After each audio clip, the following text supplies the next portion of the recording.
নবীজির প্রতি দুরূদ পড়া ওয়াজিব। কোন পদ্ধতিতে দোয়া ও দুরূদ পড়া উত্তম ও কোরআন সুন্নাহ সম্মত, সাধারণ মুসল্লিরা সহিহ পদ্ধতিতে জানতে চায়। দেখুন, দুরূদ পড়া অনেক ফুকাহায়ে কেরামের মতে জীবনে কমপক্ষে একবার অন্তত পড়াটা আবশ্যক, না পড়লে গুনাহগার হবে। যেহেতু আল্লাহ তাআলা কোরআনে কারীমে নির্দেশ করেছেন, ইয়া আইয়ুহাল্লাযীনা আমানু সাল্লু আলাইহি ওয়া সাল্লিমু তাসলিমা, এইজন্য দুরূদ পাঠ করতে হবে। কিন্তু দুরূদ পাঠ এটার জন্য সবচেয়ে উত্তম ভাষ্য, দুরূদের সবচেয়ে উত্তম ভার্সন হলো দুরূদ ইব্রাহিম।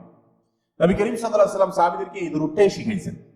কেউ দুরূদ জানতে চাইলে তিনি এটাই তাকে শেখাতেন। একটু পড়তে বেশি সময় লাগে বড়, কিন্তু সওয়াব ওইরকম বেশি। আর সবচেয়ে সংক্ষিপ্ত দুরূদ হলো সাল্লাল্লাহু আলাইহি ওয়াসাল্লাম, এটা হলো সবচাইতে ছোট দুরূদ। এই দুইটা ছাড়া আর বাকি আপনি আপনার যে কোনো ভাষায় নবী করিম সাল্লাল্লাহু আলাইহি ওয়াসাল্লামের জন্য যদি দোয়া করেন, আল্লাহ আপনি আপনার রাসূলের প্রতি শান্তি বর্ষণ করেন, তার প্রতি আপনি অনুগ্রহ নাযিল করেন, তাহলে এটাও দুরূদ হিসাবে গণ্য হবে।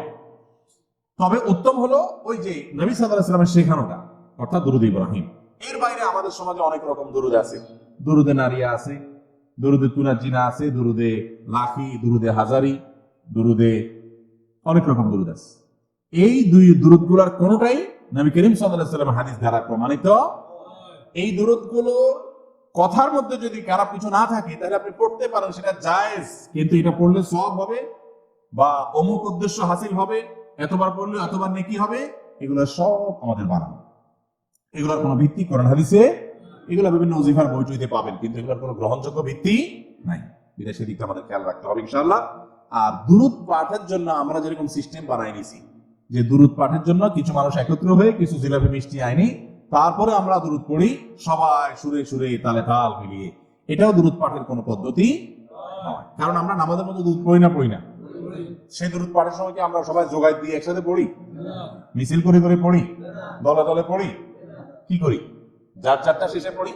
ঠিক একইভাবে নামাজের বাইরেও পড়বেন। নবী করিম সাল্লাল্লাহু আলাইহি ওয়াসাল্লাম কিংবা তার সাহাবীদের কেউই কিন্তু দলে দলে একসাথে হয়ে সবাই মিলে দুরূদ পড়ছেন আমাদের মতো এরকম আমরা যেরকম মিলাদে পড়ি, এরকম কোন পদ্ধতি সাহাবীদের মধ্যে ছিল, এরকম কোন জাল হাদিসও নেই, সহিহ হাদিসও পড়েন। কথা কি বুঝাতে পারছি? অতএব দুরূদ পাঠের জন্য লোকজন ডেকে এনে এরকম মিলাদ মাহফিল করার শিক্ষা ইসলাম আমাদেরকে দেয় নাই। আমরা নবী করিম সাল্লাল্লাহু আলাইহি ওয়াসাল্লামের আলোচনার জন্য একত্র হতে পারি, সেটা ঠিক আছে, কিন্তু দুরূদের জন্য একত্র হওয়ার দরকার নাই। যার যারটা শেষে করবে। আবার সেটার জন্য নির্দিষ্ট ফরম্যাট ঠিক করে দুরূদ পড়তে পড়তে আবার হঠাৎ দাঁড়ায় যাওয়া, নবী এসে গেছেন মনে করা, এগুলো সবগুলো আমাদের বারণ। আল্লাহ আমাদেরকে বুঝার তৌফিক দান করুন।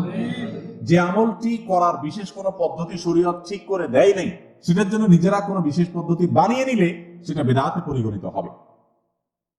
দুরূদ আপনি দাঁড়ায়ও পড়তে পারেন, বসেও পড়তে পারেন। একা একা পড়ছেন, ঘটনা চক্রে কয়েকজন একসাথে হয়ে গেছেন, সবাই দুরূদ পড়তেছেন, সেটাও হতে পারে। কিন্তু আপনি সিস্টেম বানালেন না, আমরা মিলাদ পড়তে হবে, তাহলে মিলাদ কোনোদিন একা হয়? তাহলে এবার কিছু মানুষ লাগবে, সাথে কিছু জিলাপি লাগবে, আগরবাতি লাগবে, গোলাপ জল লাগবে, আর কিছু পয়সা লাগবে হুজুরের। এই হলো মিলাদের রেসিপি। মিলাদের কি রেসিপি? তো এই রেসিপি আপনাকে কে দিছে ভাই? কোরআন হাদিস যদি রেসিপি না দেয়, আপনি নিজে বানায় নেন, তাহলে এটার নাম হলো জাল আমল। জাল আমল হলো বিদআত, আর বিদআতের ঠিকানা কোথায়? জাহান্নাম। যদি থাকে কোথাও তো নিয়ে আসেন। কোথায় আছে দেখেন, যে হুজুর আপনার পড়তে হলো, বল হুজুর কোথায় আছে? হাদিসে জোড়া তালি দিবেন না, জোড়া তালি বুঝুন নি, এনতে একটা ওখানতে একটা নিয়ে তালি দিবেন না। দুরূদ নবী করিম সাল্লাল্লাহু আলাইহি ওয়াসাল্লামের যুগে সাহাবীরা পড়ছেন না পড়েননি? তো পড়লে ওনারা কিভাবে পড়ছেন এটা দেখলেই তো হয়। ওনারা যদি কোনো পদ্ধতি ঠিক না করেন, আর কোনো রেসিপি ঠিক না করেন, তো আপনাকে কে অধিকার দিচ্ছে? আল্লাহ তাআলা আমাদেরকে সহিহ পদ্ধতিতে আমল করার তৌফিক দান করুন।